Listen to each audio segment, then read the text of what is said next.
What you need before you start. On Friday, we have an interesting conversation in our class. Our teacher has a question for us.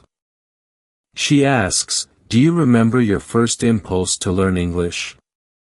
Do you remember the moment when you started to learn English?" I say that I remember the moment when I started to be interested in English. My teacher says, "Can you tell us about this moment?" I say, yes.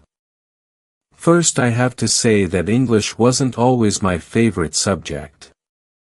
I started to learn English at high school. At the beginning, it was very difficult for me. I didn't understand the structure of the language. It was illogical to me. I tried to remember words. I tried to learn grammar, but it was very hard to me. When I finished high school, I was still only a beginner. I couldn't speak English, and I believed that I couldn't learn this language. I believed that English wasn't for me. Then something happened. I always liked music, and when I was 20, I started to listen to the Beatles. I wanted to understand their songs. So I started to translate the texts of their songs. Slowly I understood more and more. Then I met two ladies from England on a train. We had a simple conversation, but it helped me very much.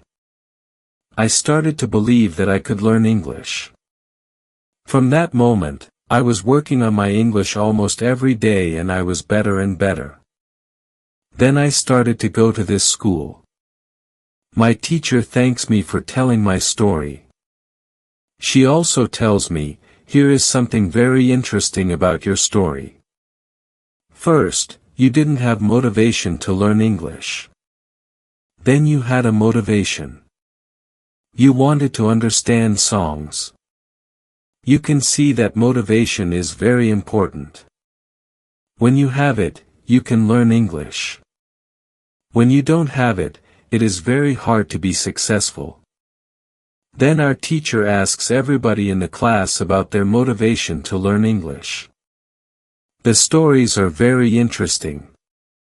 One girl's motivation is to be able to read historical books in original English.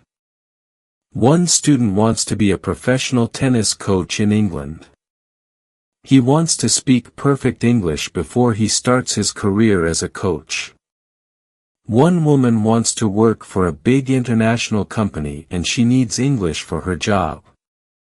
I can see that everybody has some motivation to use English in real life or to get information from books. At the end of the lesson, our teacher asks us if we like English. I say, "I didn't like English at my high school, but now I like it a lot.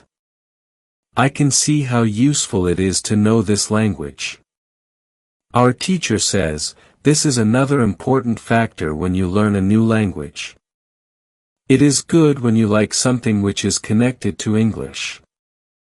It can be people, music, culture, or history. If you like English, it is easier for you to learn it. If you want to communicate in English, it is good to know 3,000 words or more. If you don't like English, it is more difficult to find time to practice. Then it is difficult to get to the level of 3,000 words." I can agree with my teacher. Now, I like the Beatles, but also my teacher and my boss, who is also English. I also like English humor. Now, it is much easier for me to find time to practice English every day. On Saturday, I go to play football for my school team. We have some very good players on our team, and we win 3-2. We are all very happy. We go to the pub after the match and we celebrate our victory. When you want to learn English, you need to have motivation to use English every day.